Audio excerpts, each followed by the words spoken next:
আচ্ছা, কড়াইশুঁটির কচুরি দিয়ে তোমরা কোনটা খেতে বেশি ভালোবাসো? চিকেন নাকি আলুর দম? আমার কিন্তু কড়াইশুঁটির কচুরি দিয়ে বেশিরভাগ এই কাশ্মীরি আলুর দমটাই খুব ভালো লাগে। আচ্ছা, এই আলুর দমটা কিভাবে করবে সেটাই ভাবছো তো? সেটাও ভাবার দরকার নেই, আমি তোমাদেরকে শিখিয়ে দেবো। যেহেতু এখন বাজারে নতুন আলু উঠে গেছে, তাই বাজার থেকে বেশ কয়েকটা নতুন আলু নিয়ে এসেছি, আর সাইজে কিন্তু একদম ছোট ছোট। আলুগুলো কাটার দরকার নেই, আলুর ছাল ছাড়িয়ে ভালো করে ধুয়ে রেখে দিতে হবে। এরপর একটা মশলা বানিয়ে নিতে হবে। তার জন্য কড়াই একটু সাদা তেল দিয়ে কিছু টমেটো কুচি, কাঁচা লঙ্কা, শুকনো লঙ্কা, 6 থেকে 7 পিস নিয়েছি কাজু বাদাম, আর নিয়েছিলাম কিছুটা মগজ, আর দিয়েছিলাম একটুখানি নুন। ব্যাস, এটাকে এবার দুবার নাড়াচাড়া করে ভেজে তুলে রেখে, ব্যাস এবার এটাকে পেস্ট করে রেখে দিয়েছি। এবার ওই কড়াইয়ের মধ্যে কিন্তু আরো বেশ খানিকটা সর্ষের তেল দিয়ে নিয়েছি, আর ফোড়নে দিয়েছিলাম গোটা গরম মশলা, চিনি, তেজপাতা আর গোটা জিরে। এরপর নতুন আলুগুলোকে দিয়ে কিন্তু ভালো করে ভেজে তুলে রেখেছি। এরপর ওই তেলের মধ্যে একটু আদা বাটা, নুন, হলুদ দিয়ে ভালো করে নাড়িয়ে নিয়েছি, আর দিয়েছিলাম অল্প একটু গোটা মটরশুঁটি। এই মটরটা একটু ভাজা হয়ে গেলেই কিন্তু তার মধ্যে দিয়ে দিয়েছিলাম সেই পেস্টটা যেটা আমি ভেজে করে রেখেছিলাম, আর দিয়েছিলাম একটু কাশ্মীরি লঙ্কার গুঁড়ো। ব্যাস,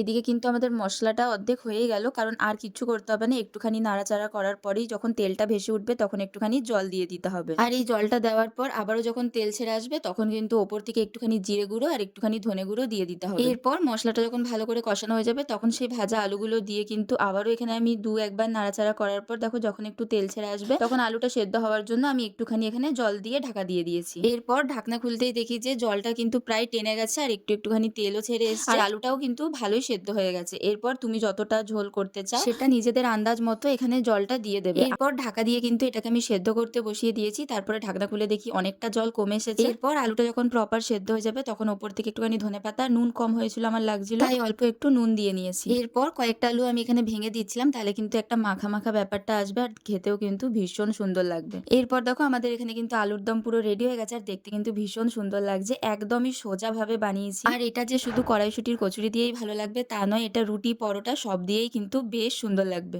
দেখলেই তো যে কত সোজাভাবে বানিয়েছি। তো এবার চটপট করে কিন্তু তোমরাও ঘরে বানিয়ে খেয়ে বলো যে কেমন হয়েছে। আর কড়াইশুঁটির কচুরির ভিডিওটা যেটা তোমাদের সাথে শেয়ার করেছিলাম সেটাতে কিন্তু তোমরা অনেক ভালোবাসা দিয়েছো, তার জন্য সবাইকে অনেক ধন্যবাদ। তাহলে তোমরা ঘরে বানিয়ে খেয়ে বলো কেমন হয়েছে। আজকের মতো এই পর্যন্তই। ভিডিওটি ভালো লেগে থাকলে like, comment, share and subscribe করে দিও। সবাই ভালো থেকো, টাটা।